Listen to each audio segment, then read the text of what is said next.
जय श्री कृष्णा, राधे राधे। भगतजनों, आप सभी का हमारे YouTube चैनल श्री कृष्ण दीवानी में हार्दिक स्वागत है। इससे पहले आप सबने श्रीमद् भगवत गीता के भक्ति योग नामक 12वें अध्याय का श्रवण किया था। आज के पावन दिन हम सब श्रीमद् भगवत गीता के क्षेत्र क्षेत्रज्ञ विभाग योग नामक 13वें अध्याय का रसपान करेंगे। ओम श्री परमात्मने नमः। ओम श्री राधा कृष्णाभ्याम नमो नमः। सभी बोलिए ओम नमो नारायणाय। ओम नमो नारायणाय। श्री भगवान अर्जुन से बोले, हे अर्जुन, यह शरीर क्षेत्र है, इस नाम से कहा जाता है और इसको जो जानता है उसको क्षेत्रज्ञ इस नाम से उनके तत्व को जानने वाले ज्ञानी जन कहते हैं। हे अर्जुन, तो सब क्षेत्रों में क्षेत्रज्ञ अर्थात जीवात्मा भी मुझे ही जान, और क्षेत्र क्षेत्रज्ञ को अर्थात विकार सहित प्रकृति का और पुरुष का जो तत्व से जानना है वह ज्ञान है, ऐसा मेरा मत है। वह क्षेत्र जो और जैसा है तथा जिन विकारों वाला है और जिस कारण से जो हुआ है, तथा वह क्षेत्रज्ञ भी जो और जिस प्रभाव वाला है, वह सब संक्षेप से मुझसे सुन। यह क्षेत्र और क्षेत्रज्ञ का तत्व ऋषियों के द्वारा बहुत प्रकार से कहा गया है और विविध वेद मंत्रों के द्वारा भी विभाग पूर्वक कहा गया है, तथा भली भांति निश्चय किए हुए युक्ति युक्त ब्रह्मा सूत्र के पदों के द्वारा भी कहा गया है। 5 महाभूत, अहंकार, बुद्धि और मूल प्रकृति भी, तथा 10 इंद्रियां, 1 मन और 5 इंद्रियों के विषय अर्थात शब्द, स्पर्श, रूप, रस और गंध, तथा इच्छा, द्वेष, सुख दुख, स्थूल देह का पिंड, चेतना और धृति, इस प्रकार विकारों के सहित यह क्षेत्र संक्षेप में कहा गया।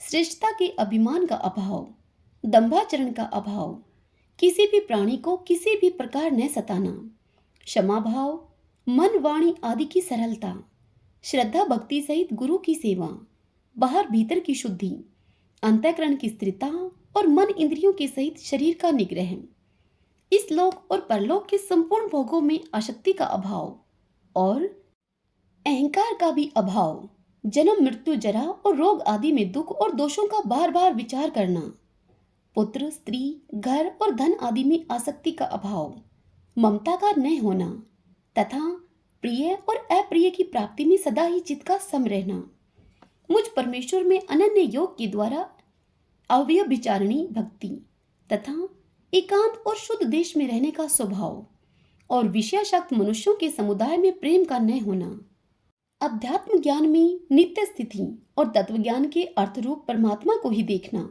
यह सब ज्ञान है, और जो इसके विपरीत हैं वह अज्ञान है, ऐसा कहा है। जो जानने योग्य है तथा जिसको जानकर मनुष्य परमानंद को प्राप्त होता है, उसको भली भांति कहूंगा।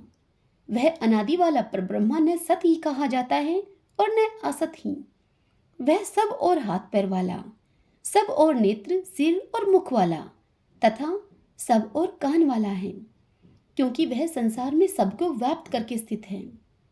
वह संपूर्ण इंद्रियों के विषयों को जानने वाला है, परंतु वास्तव में सब इंद्रियों से रहित है, तथा आसक्ति रहित होने पर भी सबका धारण पोषण करने वाला और निर्गुण होने पर भी गुणों को भोगने वाला है।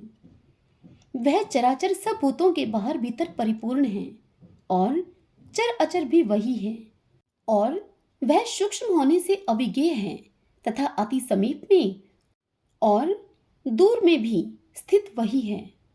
वह परमात्मा विभाग रहित एक रूप से आकाश के सदृश परिपूर्ण होने पर भी चराचर संपूर्ण भूतों में विभक्त सा स्थित प्रतीत होता है, तथा वह जानने योग्य परमात्मा विष्णु रूप से भूतों को धारण पोषण करने वाला और रुद्र रूप से संहार करने वाला तथा ब्रह्मा रूप से सबको उत्पन्न करने वाला है। वह परब्रह्मा ज्योतियों का भी ज्योति एवं माया से अत्यंत परे कहा जाता है। वह परमात्मा बोध स्वरूप जानने के योग्य एवं तत्व ज्ञान से प्राप्त करने योग्य है और सबके हृदय में विशेष रूप से स्थित है। इस प्रकार क्षेत्र तथा ज्ञान और जानने योग्य परमात्मा का स्वरूप तुम्हें संक्षेप से कहा गया। मेरा भक्त इसको तत्व से जानकर मेरे स्वरूप को प्राप्त होता है प्रकृति और पुरुष इन दोनों को ही तू अनादि जान और राग द्वेष आदि विकारों को तथा त्रिगुणात्मक संपूर्ण पदार्थों को भी प्रकृति से ही तू उत्पन्न जान।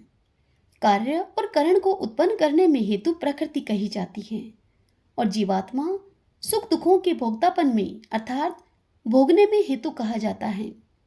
प्रकृति में स्थित ही पुरुष प्रकृति से उत्पन्न त्रिगुणात्मक पदार्थों को भोगता है और इन गुणों का संग ही इस जीवात्मा के अच्छी बुरी योनियों में जन्म लेने का कारण है। इस देह में स्थित यह आत्मा वास्तव में परमात्मा ही है। वह साक्षी होने से उपद्रष्टा और यथार्थ सम्मति देने वाला होने से अनुमंता, सबका धारण पोषण करने वाला होने से भ्रता, जीव रूप से भोक्ता, ब्रह्मा आदि का भी स्वामी होने से महेश्वर और शुद्ध सच्चिदानंद घन होने से परमात्मा ऐसा कहा गया है।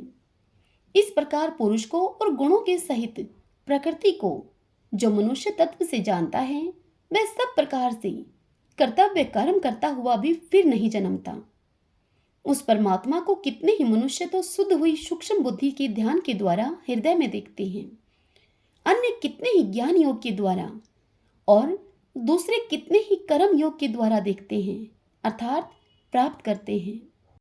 परंतु इनसे दूसरे अर्थात जो मंद बुद्धि वाले पुरुष हैं वे इस प्रकार न जानते हुए दूसरों से अर्थात तत्व के जानने वाले पुरुषों से सुनकर ही तद अनुसार उपासना करते हैं और वे श्रवण प्रायण पुरुष भी मृत्यु रूप संसार सागर को निसंदेह तर जाते हैं।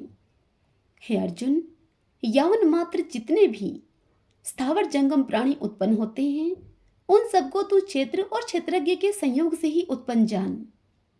जो पुरुष नष्ट होते हुए सब चराचर भूतों में परमेश्वर को नाश रहित और संभाव से स्थित देखता है वही यथार्थ देखता है, क्योंकि जो पुरुष सब में संभाव से स्थित परमेश्वर को समान देखता हुआ अपने द्वारा अपने को नष्ट नहीं करता, इससे वह परम गति को प्राप्त होता है।